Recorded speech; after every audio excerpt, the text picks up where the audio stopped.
is up, y'all? Welcome back to my YouTube channel. So we got a new class coming into the WWE, and so I figured that I would make a video of 10 things that I wish I would have realized sooner coming into the WWE or coming into wrestling as a whole.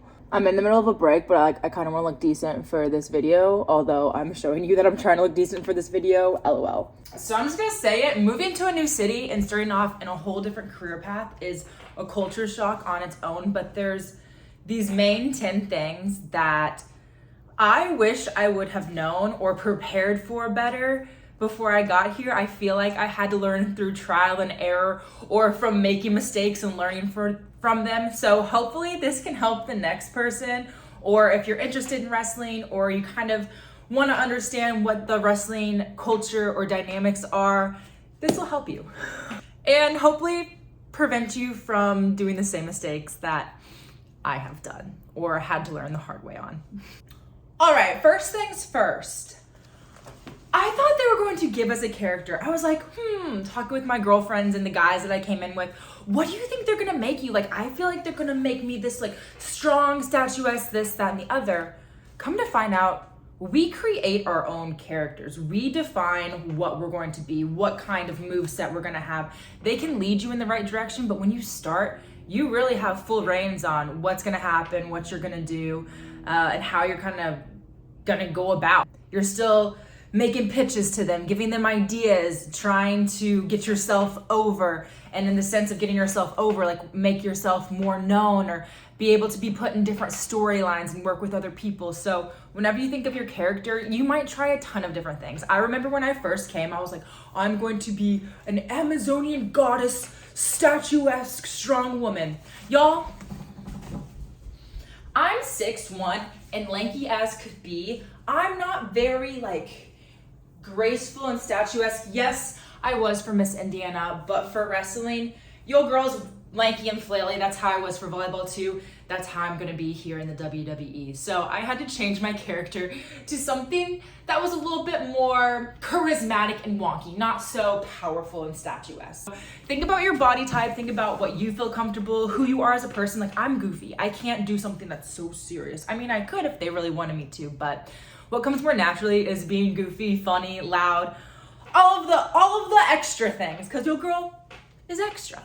Your name. So yes, you do get to pick your name majority of the time. Also, all of these things could be variables or could change person to person. Everything is kind of a wild card, but there is like a consensus of like how it goes here in the WWE. But have a name picked out that you really like, first and last name, but also have backups. Have 5 other backups. So many times they'll ask us, hey, what is the name that you're wanting? And give us backups. So you might want Sylvie Slester. Don't know why I came up with that name, but we're going with it. But they're like, hey, like we really like Slester, but we can't do Sylvie. Okay, well, what about Carla or Diane? You just have to think of different names, and you don't want to repeat a name that's already in the WWE because you want to stand on your own. You want to make your name known, and you don't want to be compared to the other person of that name. This is more something that I learned at the tryout. I did not learn or know how much the ropes would hurt. I think a perfect example is Snoop Dogg at WrestleMania hitting the ropes, where he literally hits it like, I'll actually put a little video in. He hits it like this. And if you're watching, you're like, why is he hitting the ropes like that? Because the ropes hurt to hit. Like, it actually is painful. I remember the first few months I had welts on my back from hitting the ropes. They're like actual ropes. And you would think they'd be bungee. They're not bungee. They have give because of how the ring is made, but they're not bungee and cushiony like you would think. So I had to adjust to that for sure. With that being said, wrestling in general, especially when you are learning, you have to just full send everything. Your body's flying around, you're getting banged up. So protect yourself. Invest in really thick, nice knee pads. When I first came in, I had slim volleyball knee pads. My knees were wrecked. My knees are still recovering from the poor decisions I made earlier on. So get thick knee pads. I also wear elbow pads now because a coach told me that, yeah, right now you might not be sore from it, but in the future you will be. And if you can prevent having future soreness or future injuries, do it. So armor the heck up. Get the elbow pads, get the huge knee pads. You're gonna look like a dork. You're gonna be embarrassed. I know I was at first, but my body is thanking me so much now. Actually protect yourself. If you're in the ring working with someone new, like when I first came in, I had some basketball players, soccer players, different people that played different sports. So we weren't combat athletes. When we were throwing strikes, sometimes we were like actually jabbing and hitting the crap out of each other. So it's really important when you're starting out to protect yourself. It's okay to protect yourself while you are learning. Of course, on TV, you want to get the nice shot. You want them to do a replay that looks amazing. But when you're starting out, make sure you protect yourself. Tuck your chin, put your head back. If someone's throwing something, it's okay to at first be cautious. It's normal. We don't want you to come in or someone to come in and get injured right off the bat. It's not good. Take it from me. It's not the best as you see your peers progressing and you're just in the background waiting until your injury gets better. Don't do it. Protect yourself. Listen to your body. It is so important to be intuitive and trust your gut. I feel like when I was a volleyball player, I was like, push through the pain. You can get through it. You're going to get better. Get another rep in. Do this, do that. And that's awesome for sports where it has XYZ, where you're you don't have to worry about other variables, other people. But when it comes to this sport, if you have something that's hurt or isn't feeling well and you push that to the max, you are more likely to get an injury and it's not worth it. It's so much better to just go home, maybe watch film, maybe ask someone to show you a move and learn a new move rather than getting in the ring and doing something or going off the top rope and doing something crazy. Like, listen to your body. If you are not feeling good, if maybe you hit your head and you feel a little off, don't go and do 10 more bumps that day and then feel really off. Like, if you start to feel off just a little bit, listen to yourself, trust your body, trust that the next day you're gonna give it 100%, you're gonna get that 1%, 2%, 3% better. Do not push yourself to the max where you get burnt out for a week or have to stop practice for 2 weeks, 3 weeks. You would rather be able to come in every day and get a little better rather than pushing it to the max and then having to take off for a while. Listen to your body, listen to your body, listen to your body. When it comes to listening to your body, rehab is amazing. Getting cryo in an ice bath, doing the sauna, getting a massage every so often. Our bodies are our line of work in the WWE. And although being an athlete, you feel like your body was torn up, y'all, this is a whole different torn up body feeling I cannot explain. And rehab is a necessity. You need to roll out every day. You roll your feet out, do this, do that. Spend the money to get the massage. Spend the money to do the cryo, to do the red light therapy, to do the things because our bodies are our temple.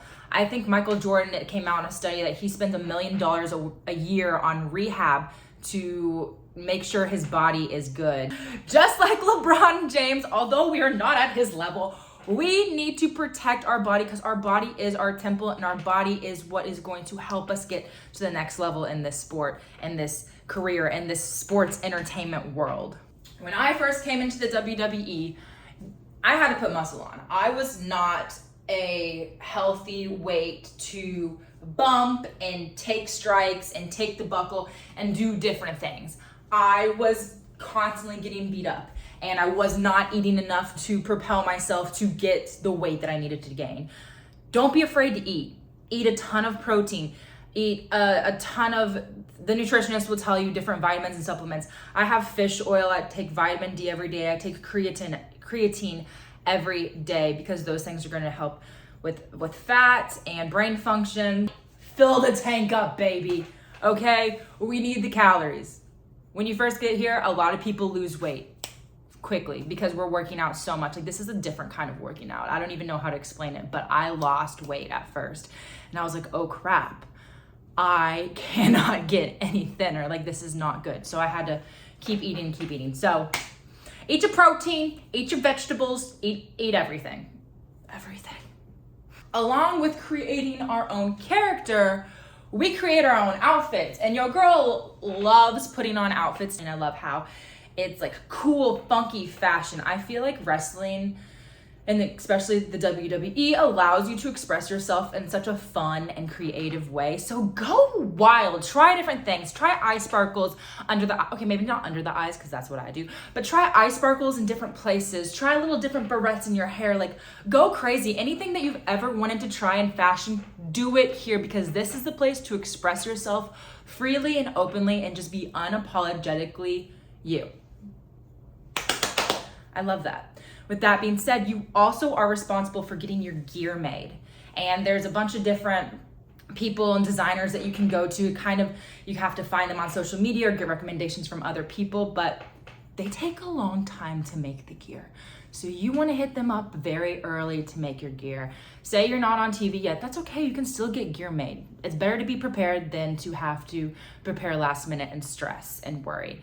So go ahead, find someone, send them your measurements, get something made. I have found people the most random way. I found one of mine on TikTok and they slayed it. Like they made my favorite gear. I'm obsessed with it. I can't wait to show you guys, but for now, you'll just have to hear me talk about how cool it is. Hi, my name's Lete. Nice to meet you. Yeah. Okay, you see that? See what I just did there? Do that to everyone and their mother. Everyone you see around the wrestling world, if you're in the WWE and the PC, everywhere. When you're in wrestling, say hi to everyone because they want you to. Yeah, when I first got to college, the seniors came up to me, introduced themselves, showed me around. That's not like that here, baby girl. It's your responsibility to go out of your way and say hi to everyone. Also, to indie talent that comes to the WWE for different events, go say hi to everyone.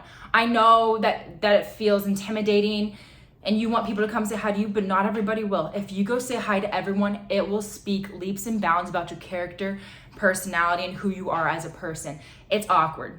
We all understand it's awkward. We all understand introducing yourself to everyone, shaking hands every day is awkward. It might eventually get to a point where you just wave and smile. That's cool. But at the beginning, introduce yourself. I feel like I buried myself in a hole when I first got here. I thought people didn't want to talk to me. They weren't looking at me. I was approaching them, still weren't looking at me. I was like, oh, they just don't want to talk, okay. And I just went on my way. Then, months later, why'd you never talk to me? Why'd you never say hi? Oh my gosh, I'm so sorry. I thought you were busy or in your head or thinking about something. No, when you're new, get out of your own head. It's your responsibility to say hi. There's no bad time to say hi unless someone is going out for a match. Go up to people. And y'all, if I would have learned that when I first got here, I'd be thriving now. But now I'm like trying to still dig myself out of the hole of all the mistakes I've previously made. But here we are, letting y'all know what to do for the future and how to succeed. So, you're gonna get into the wrestling world and you're going to thrive now, okay? We're not here to make people go through the same struggles we went through. We're here to learn and help people learn after us, okay? I love that for y'all. Hate that for me, but love that for y'all. Anyways, thank you guys for stopping by my YouTube channel. I hope you enjoyed this. I hope you learned something new, and I hope maybe that you can take something away that you might use in the future, or if you are planning on becoming a wrestler yourself, that you will take into account and learn from my mistakes. All right, y'all, I love you. Thank you so much for watching my channel. I am now about to go eat all of the food that I told you to also eat. Bye-bye.